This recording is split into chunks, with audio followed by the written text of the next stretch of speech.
53 বছর রাষ্ট্রটা চালাই অবস্থা করছেন। 53 বছরে অনেক অর্জন। শুনেন, 53 বছরে অনেক অর্জন। যারা 53 বছরের অর্জন দেখে না, শুনেন আমার কথার মধ্যে বলেন, যারা 53 বছর অর্জন দেখে না, তারাই দেশটা চাই নাই, তারাই দেশটা চাই নাই। 53 বছর কিছু হয়নি যারা বলে, তারাই এই দেশ চাই নাই প্রথম, তারাই দেশে আছে, দেশটা ধারণ করে না, তারাই এই দেশের মূল সমস্যা, এবং তারাই হচ্ছে এই দেশের শত্রু, তারাই রাষ্ট্রদ্রোহী। যারা 53 বছর এই দেশে কিছু দেখে না। আমি বলি আমার কথার মধ্যে অবশ্যই অবশ্যই এদেশের অর্জন, আমাদের স্বাধীনতা সংগ্রাম আমরা করেছি, এর সাথে আমরা হটিয়েছি, 24-এর গণঅভ্যুত্থানে 17 বছর নেতৃত্ব দিয়েছি।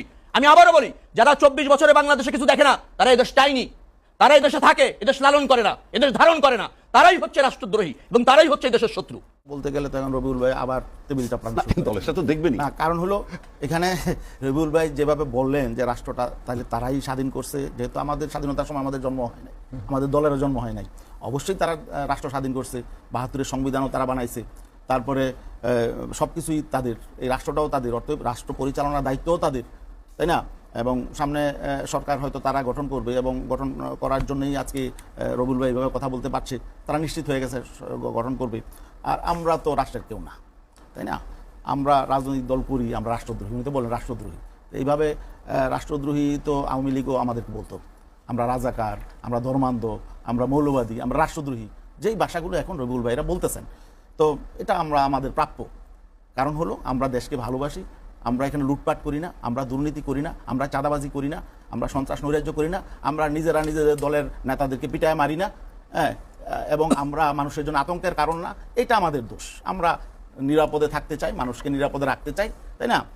এখন যদি আমরা এই প্রতি মাসে 2-4 জন দলের নেতা মাইরা ফেলাইতে পারতাম, তাই না, নিজেরা টাকার ভাগাভাগি নিয়ে যদি আমরা নৈরাজ্য করতে পারতাম, মানুষের সঞ্চিত অর্থ থেকে যদি আমরা চাঁদাবাজি করতে পারতাম, তাহলে আমরা সমস্যা নাই, সবাই আমাদেরকে সমীহ করতো। এগুলো করতে পারি না, আমরা নিরীহ, আমরা দেশকে ভালোবাসি, জীবন দিয়ে ভালোবাসি, সকল অন্যায় প্রতিবাদ করি। বিএনপি ক্ষমতায় ছিল, আমরা প্রতিবাদ করছি, জাতীয় পার্টির ক্ষমতায় ছিল, আমরা প্রতিবাদ করছি, আওয়ামী লীগ ক্ষমতায় ছিল, আমরা প্রতিবাদ করছি।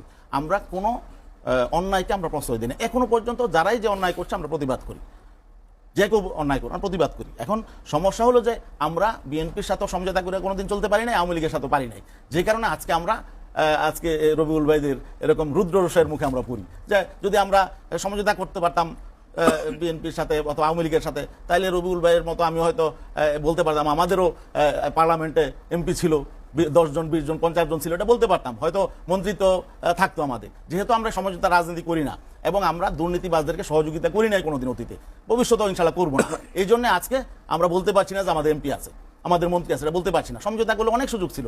2001 বেগম জিয়াই আমাদেরকে ডাকছিল, আমাদের যে ছোট দল, দুর্বল দলকে উনি পার্লামেন্টে নিয়ে গেছে, আমাদেরও সুযোগ ছিল, 2008-এ সুযোগ ছিল, 2014-তে সুযোগ ছিল, 2024-এ সুযোগ ছিল, সবসময় আমাদের সুযোগ ছিল।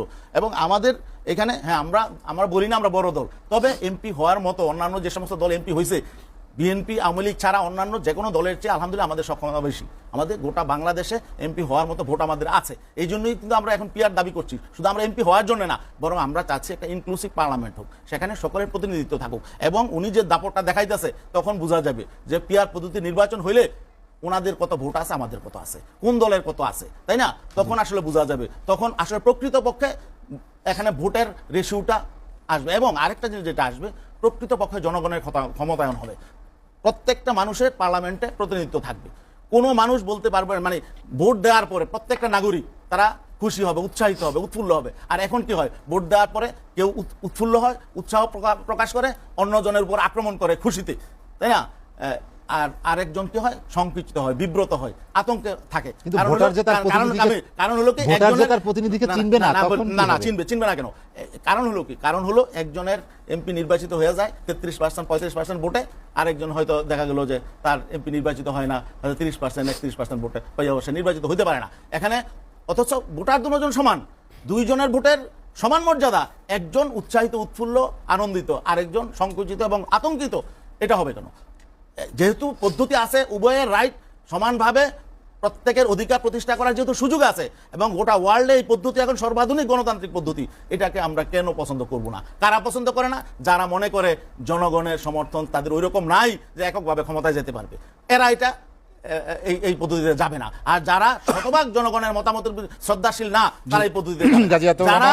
যারা আসলে চায় এককভাবে ক্ষমতাটা এক্সারসাইজ করার জন্য এবং কর্তৃত্ববাদী শাসন করবে, দুর্নীতি করবে এবং দুর্নীতি কইরা বিশ্ব চ্যাম্পিয়ন হবে, তারা এই পদ্ধতি চাবে না।